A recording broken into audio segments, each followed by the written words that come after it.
everything is okay. It's okay to be an idiot. It's okay to be stupid. It's okay to be uncool. It's okay to be red. You know, so I'm red. My ears are red. My face is red, and I feel embarrassed.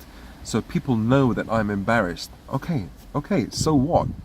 So this is the way I question and I challenge this belief or this faulty thinking. Am I so slow? Yeah. Really? I'm not slow. Today I'd like to talk to you about something called erythrophobia. Erythro, I think, comes from the word, I think it could be Greek or Latin, meaning red. Phobia obviously is an irrational fear.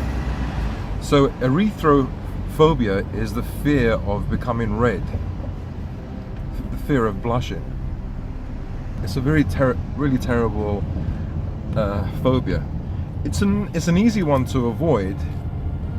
When I was about 17, I went for an interview at a hotel to be a waiter, and the person that got me the interview was a Portuguese guy. He was a friend of my parents, and I remember sitting in a hall, in a tight hall. I remember sitting in a narrow hall, and at the end of the hall there was an office there, and the door was open, and there was a guy working behind the desk. The other side of the hall, there was,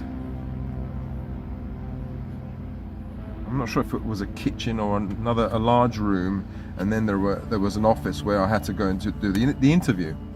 So I was sitting down in this hall, and I was really nervous, and I was slightly red, and this guy, this idiot, real idiot, unbelievable idiot, this guy, he stood up, he stood up above me, and he was talking down to me, and he was saying, "Hey, come on, boy, come on." He was like patting me and saying, "Come on, boy, don't be so shy. Now you have to go and see the beautiful woman who's going to interview you. Come on, why are you red? Why?" And that wasn't so bad, but what was really bad was the guy at the end, the guy in the office. He was laughing or kind of smiling or sniggering, going like that, or like this, like that. And the Portuguese guy looked at him, and then he looked back at me, and he continued doing it. I thought, what a bastard, at very least, what a stupid human being. Why do that to someone, And so I was fucked. I was destroyed. I just wanted to leave. It wasn't so bad because it was only one guy at the end of the corridor, and it was one guy standing over me, and the corridor or the hall was dark. It wasn't dark, but it wasn't very bright. Okay, so it wasn't so bad. But afterwards, I went for the interview, and I don't even know what I said in the interview. I just said anything just to get out of there quick. And obviously I didn't get the job. But yeah, that was a terrible experience. I used to work in a hotel in London called the Westbury Hotel. In this period, I used to go to school on the weekdays, and on the weekend I used to go to this this hotel. And Jerry, an Italian guy who used to go to school with me and work on the weekend, Jerry and I, we had our break. We went downstairs into the canteen, we ate something, and there was some time still, say another 20 minutes to go before we had to go back to work. And so we played pool. Now, the pool table was in the corner of a room, and I started playing pool with Jerry, my friend. But then suddenly I realized quite a few people were watching us. You know, some of the cleaners, some of the cooks or the chefs. And I felt so uncomfortable. I started to become really red. My face, all my face here was really red. Even my ears, I started to feel so hot. And I felt uncomfortable, and I knew, well, I thought people are looking at me. And the worst thing was, Jerry said to me, "Hey Jerry, you're pumping, your face is pumping." And that's it. You know, he wasn't, you know, he didn't mean it in a bad way. He was laughing, but, you know, well, it is funny, I suppose. It was funny. And so I ran out of, almost ran out of the canteen, and I went into I said, "Look, I'm sorry, I have to go." I left and I went to the toilets, and I looked at my face. It was so red. And so I washed myself with cold water. I kept washing myself, and I thought, do I go back? Do I cool my face down and go back there? And then I think, all it takes is one of them to look at me, and then my face will start to go red again. So I was panicking. I didn't know what to do. So I didn't go back to the canteen. I just went back straight to work. You know, I waited in the toilet until it was time to go to work. And I tried to cool myself down in all that time, you know, wash myself, put my head under the sink, you know, in the sink full of water, cold water, to cool myself down. That was a really horrible experience, you know.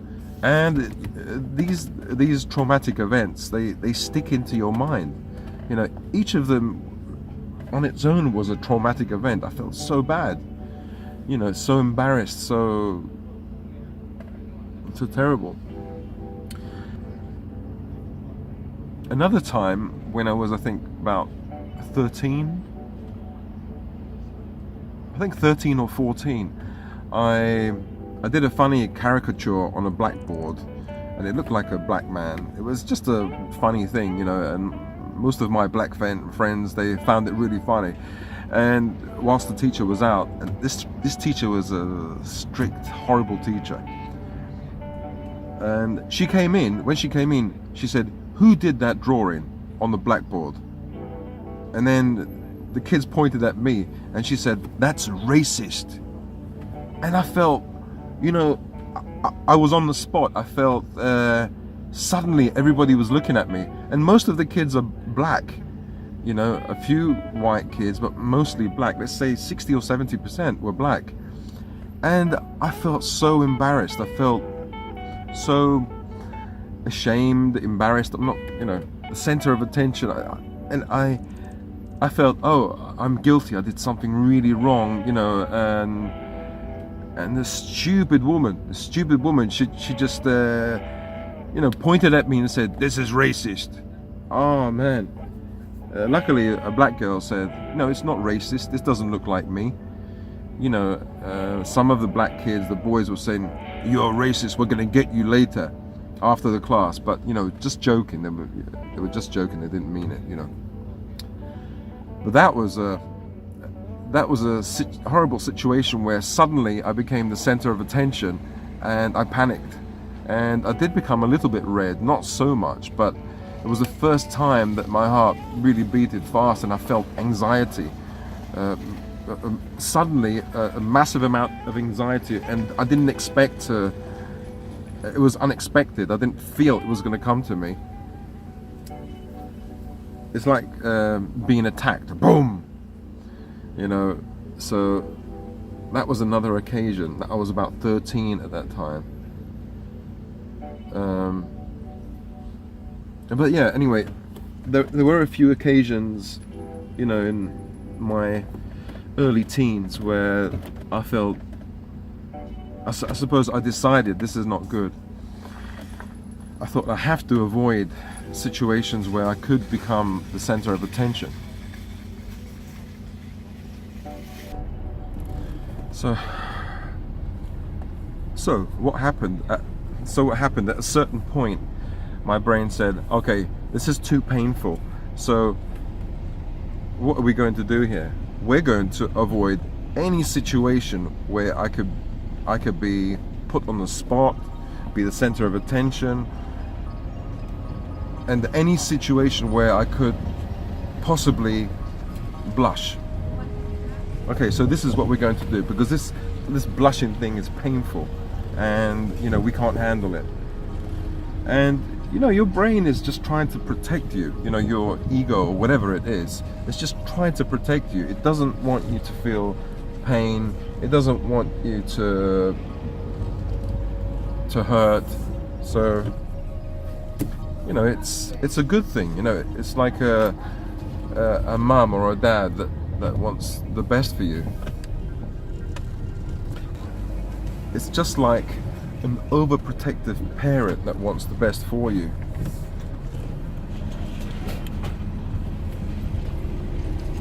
So these events are painful, and so what your brain does, it says, okay, now I'm going to avoid this situation or these situations, or any situations where you might feel like you're at the center of attention and might become red.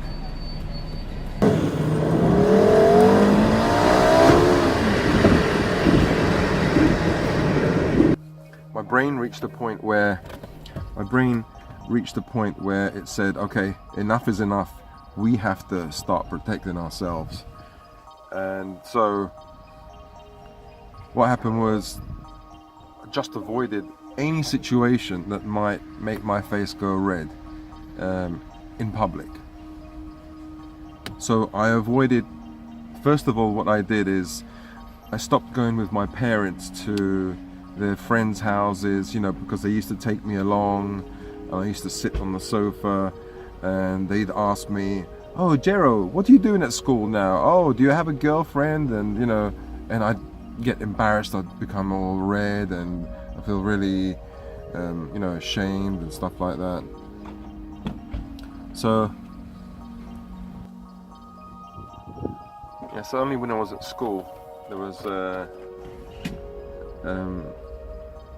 I was quite okay, because you sit down, you know, you're not the center of attention, you know, there are other kids, and I don't think I was ever asked to stand up and, you know, explain something, but I did feel uncomfortable. Yeah, I definitely had a fear that the teacher would point at me and say, oh, Gerald, could you give me an answer to this, you know, to this question. You know, teachers would ask questions and they would point to somebody. I would like it when the teacher was quite relaxed, and then we would, you know, put our hands up. The people who knew the answer would put their hands up, because then if the teacher points at you, it's bad enough having to get up and like stand up sometimes and explain and give the answer. But if the teacher points at you and you don't know the answer, or you give the wrong answer, then again, you're the center of attention, kids laughing at you or smiling at you, or, you know, whatever. So yeah, school was so difficult, you know, so difficult. And the thing is, in all this time, nobody helped me. I think in the 1990s I did pick up a book about blushing, and it was the only book that I found that spoke about erythrophobia. Erythro means, I think it means red, phobia is fear, so what it means is an irrational fear of redness, you know, of becoming red, of blushing. Yeah, it really messed me up, you know, because that fear itself, you might think, oh, what's so terrible about that? Yeah, well, the person feels really bad, it's terrible, but it can lead, it's like a kind of gateway to other phobias, you know, to, well, social phobia. You avoid any social interaction. I'm okay on the phone. I'm not so bad on the phone. I still feel uncomfortable and self-conscious and stuff like that, but I don't avoid the phone. I was at the employment center and I was asked if I liked a particular job, and so I was given a card that said, yeah, okay, this is a nice job. and there were a few people waiting there, you know, maybe sitting down with me. There were like 5 or 6 people, you know, in a small area, and I thought, okay, I'll just give him one word answers. Like he said, the guy said, do you like this job?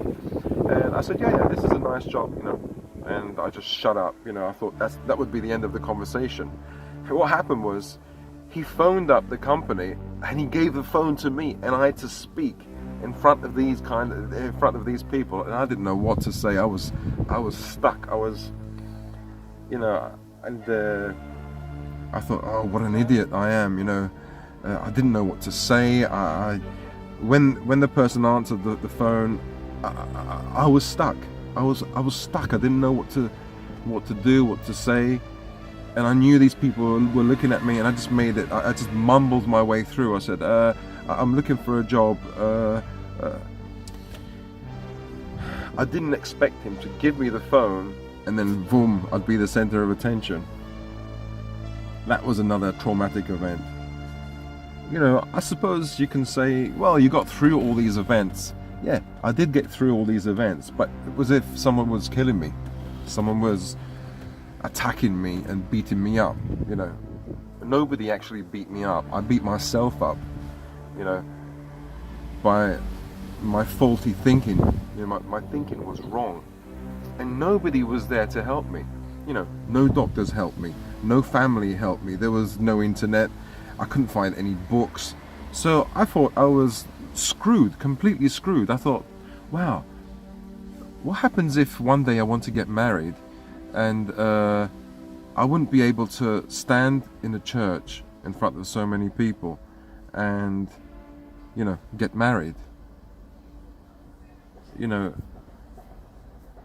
yeah, so this thing with erythrophobia, or fear of blushing, or fear of becoming red, you know, it's a fear of shyness and a fear of other people seeing you become red.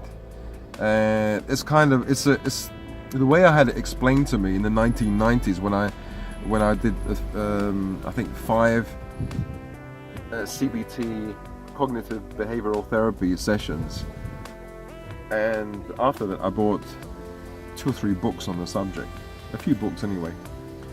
It's a chain reaction, a vicious cycle. Say for example you're here and you become red, you feel embarrassed, and you're blushing, you're flushing, you're flushed, and then the next step is here, you realize that people are looking at you, and which makes you feel even more embarrassed, and you flush more. The more you feel embarrassed and you flush more, you think, oh no, I'm becoming more red. People are going to think I'm a complete idiot. So that's that step. So for example, you know, you feel you're becoming red, and then you think about other people's reaction. By thinking about other people's reaction, you become more red because you feel more embarrassed. You know, so it's an endless cycle. Dum, dum, dum, dum, dum. And this happens automatically. The thing is to break into this cycle, to disrupt the cycle. And the only way to disrupt the cycle, in my opinion, is to realize you have faulty thinking. Okay, most people do know that, but to challenge the faulty thinking, you know, challenge it. So the problem is here. This is your faulty thinking. So to attack it from every area, every angle. I mean, so for example, if you're worried about people laughing at you, okay, because you're red, okay, you can do the rational emotive therapy, or the CBT kind of therapy, where you logically you question, you know, are people really laughing at me? Well, they're not, you know. And okay, even if they are, you know, would it be the end of the world? No, it wouldn't. If people are laughing at you,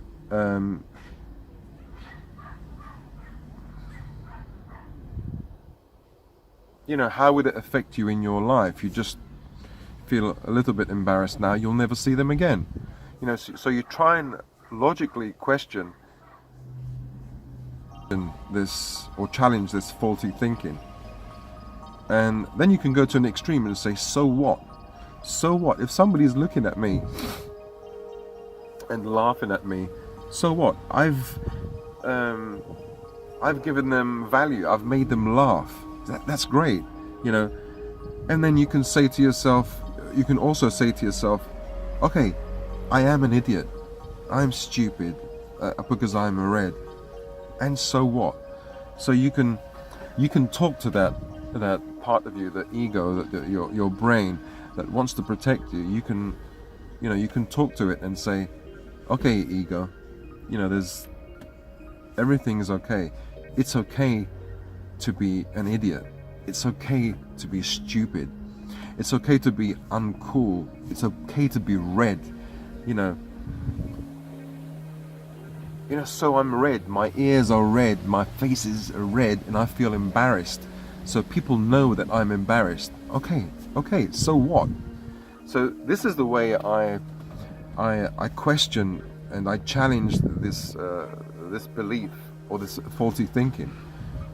You know, and I'm not 100% cured, but all you need is even 50% or 30%, and you can do so many things. Okay, you might not be able to stand in front of a group of 1,000 people and give a speech on something that you know, an impromptu speech about something that you don't know anything about, you know, but what you can do is you can go to that interview and feel calm and relaxed, or even, you feel stressed out and you feel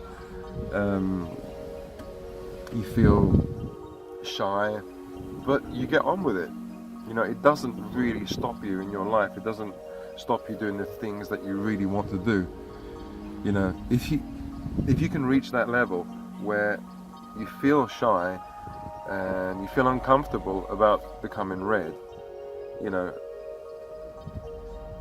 and still do the things that you have to do, then already that's an advantage over somebody like me, you know, because I let it control me for 20 or 30 years. That's a long time, and I missed so many things in my life. If I just, you know, it would, you know, I would cry. You know, I would start crying if I really thought about all the things that it stopped me from doing. You know, I sacrificed just because I was worried about other people. You know, think about it this way. You know, other people don't give a shit about you. They don't care about you. You give yourself so much importance. Like, oh, they're gonna spend their time and energy thinking about you. Oh, he's a real idiot. Oh, look how red he is. They don't care for you enough to spend that time and energy and focus all their energy, you know, trying to humiliate you, you know. And if somebody does, so what? You know, they are idiots. You know, if somebody does that, they are complete idiots, and something's wrong. They're crazy. So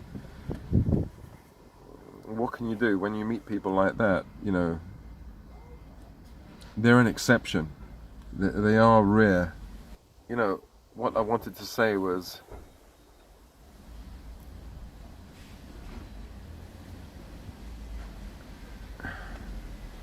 you know, if you're a teenager or in your 20s even, you know, do something about it now. Don't let it continue. Don't let it, because what happens is with most phobias, if you avoid the phobia, if you completely avoid it all the time, it becomes stronger. You become more sensitive to that thing that you fear.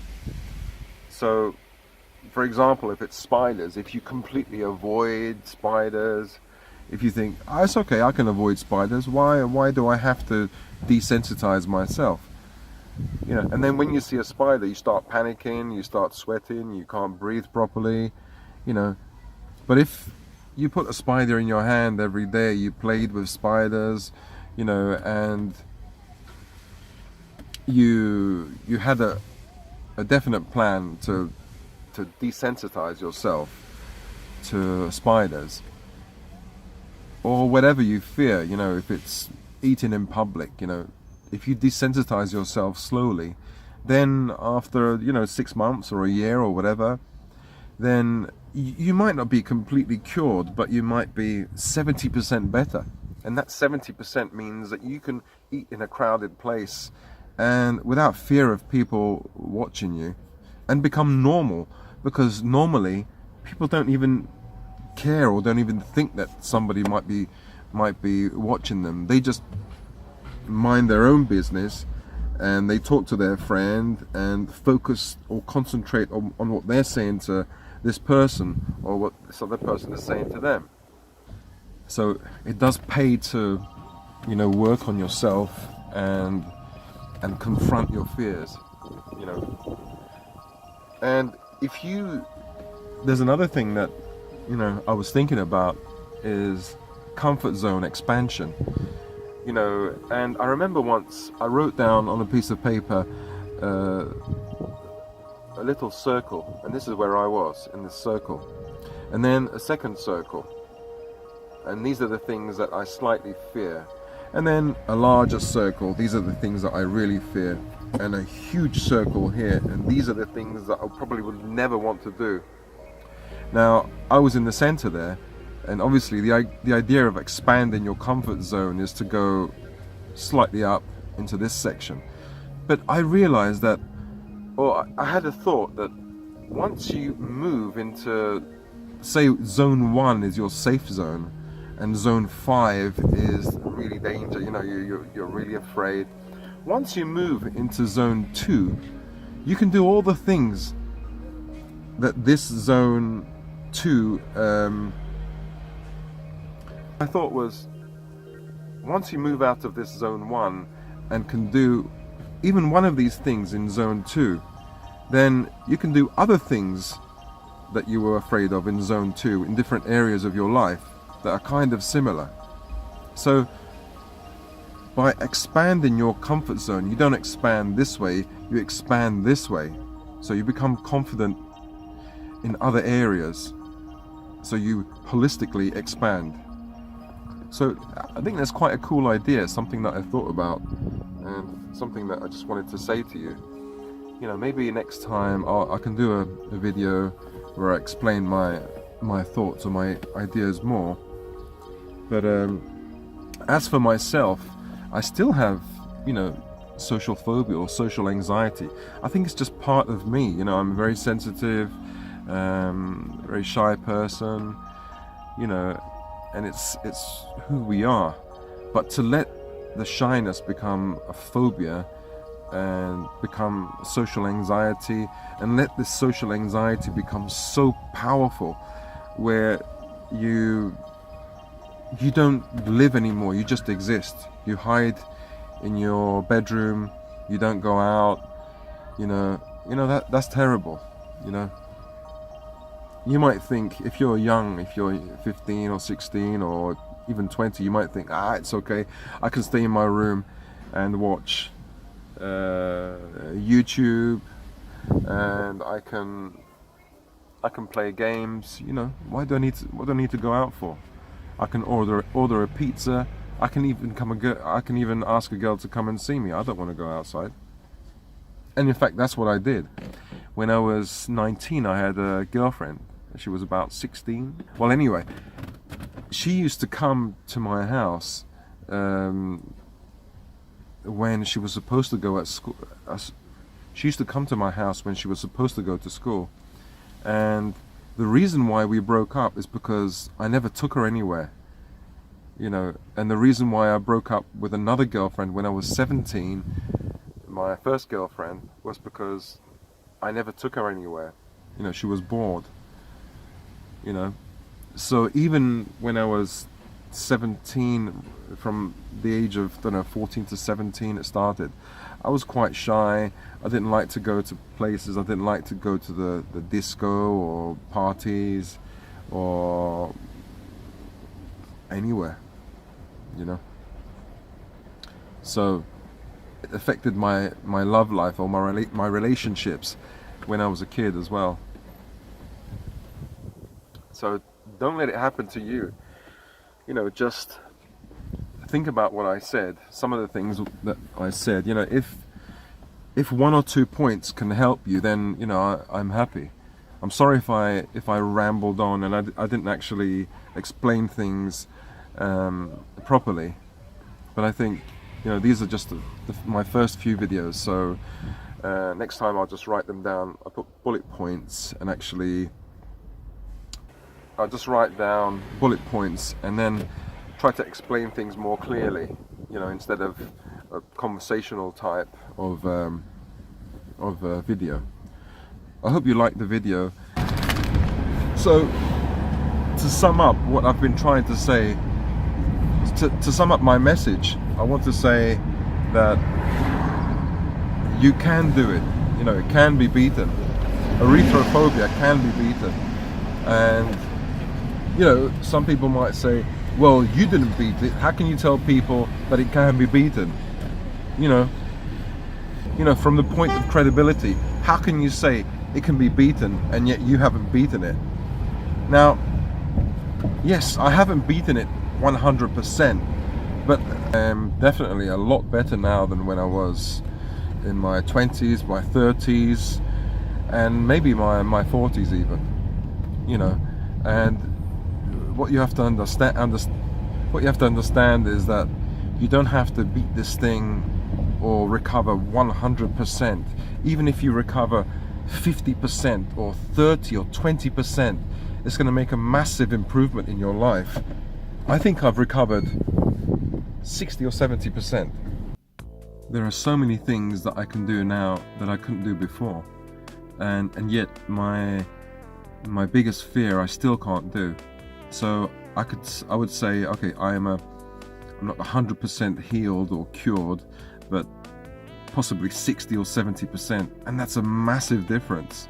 I'd say 65% cured, you know. So there is still room for improvement, which is great because I've got that to look forward to, you know, so I can make these further videos and improve even more, and I'll show you how I did it, because I know how I've improved from, say, 20 or 10% to 65%. Now, the last 20 or 30% will be hard, but at least I have the tools. I know how to do it, and you know, I can show you guys how I do it and how you can do it as well. Or just read a book about it or watch another video. There are psychologists, psychotherapists, and there are guys who can explain this much better than me. I'm not sure what they explain because I've never watched a video about erythrophobia or social anxiety. I'm just speaking from my point of view, you know, and if this can help you, then great. If it doesn't help you, then don't give up. Go to another video, read a book, and you know, maybe you can pick up just one idea or one point, you know, from my videos, and that would be great, you know. So leave your comments below and tell me, you know, if there's anything that I've said which is wrong or right. You know, you just tell me your thoughts and your experiences, you know, so I can make better videos in future. And also, you know, I would like to know about your experiences, you know, and how if any of you guys healed completely or cured yourself from social phobia and erythrophobia in particular. Anyway, this is the end of my speech, my lecture. Sorry for the rant. Bye. Oh no. Who's that for?